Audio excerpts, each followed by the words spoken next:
Hey everyone, it's Julie. Today we'll be making buttermilk roasted Cornish hens. I think this would be perfect for Valentine's Day because these little darlings came together and should be cooked together, and they are perfect for a couple. But we'll get into that later. So let's get started. So we are going to brine these in buttermilk, but we are going to season up the buttermilk first. I use some garlic powder, paprika, chili powder, dried parsley, dried oregano, dried rosemary, and dried thyme.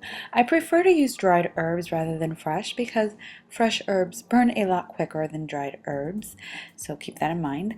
I use some fresh minced garlic. You can throw in some fresh onions if you'd like. I didn't, but you can if you'd like. Give everything a mix.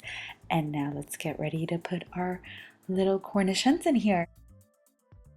Oops, almost forgot to season with salt and pepper. That would have been a disaster. If I would have omitted the salt and pepper, I would have ended up eating cereal for dinner or loading a bunch of barbecue sauce on the Cornish hens. What's worse than when you make chicken and your guests ask for salt or barbecue sauce? Nothing. I do believe that fish and red meats should never be over seasoned, but I like to season chicken very well because bland chicken is the worst thing ever. And no matter what I make, my brother always says, "Pass the salt, Julie," just to annoy me. He doesn't really use it, but that joke is getting old already. I just ignore it. So you want to pat dry the Cornish hens with paper towel. The only thing I ever rinse is whole chickens because I remove the plastic and the insides in my sink and the water is right there. Might as well just rinse it quickly. But you don't have to rinse anything that's going to be cooked. Heat kills bacteria unless something has dirt. That's a different story. Poultry or fish doesn't have dirt. If it does, I would probably bring it back to the store. Place the Cornish hens into the buttermilk, skin side down, and we are going to cover this and place this in the fridge for a minimum of 4 to 5 hours.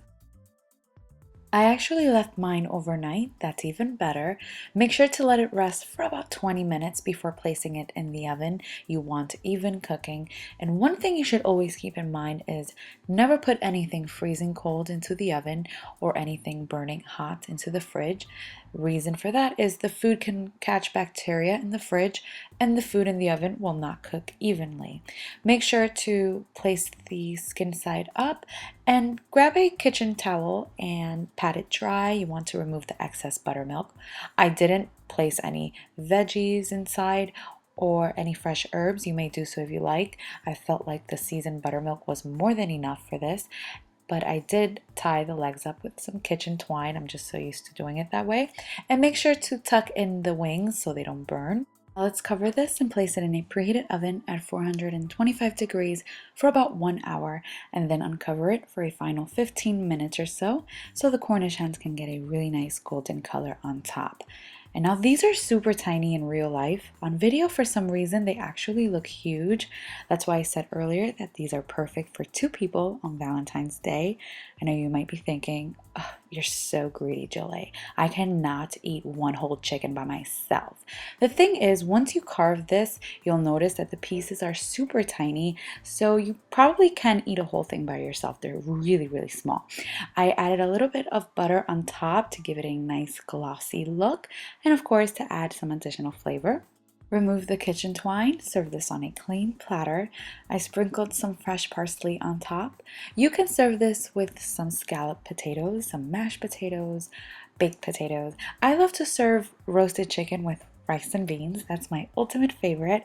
I wanted to show you how tender and juicy the meat is. And if meat shreds up so easily, it's usually because it's super tender. I still can't believe how big this looks on camera. I paid about $5 for these Cornish hens, so that should give you an idea of how tiny they are. But they are so delicious and perfect for Valentine's Day. I really hope you guys give this recipe a try. If you do, let me know how it turned out. Hope you guys enjoyed this video, and thank you all so much for watching.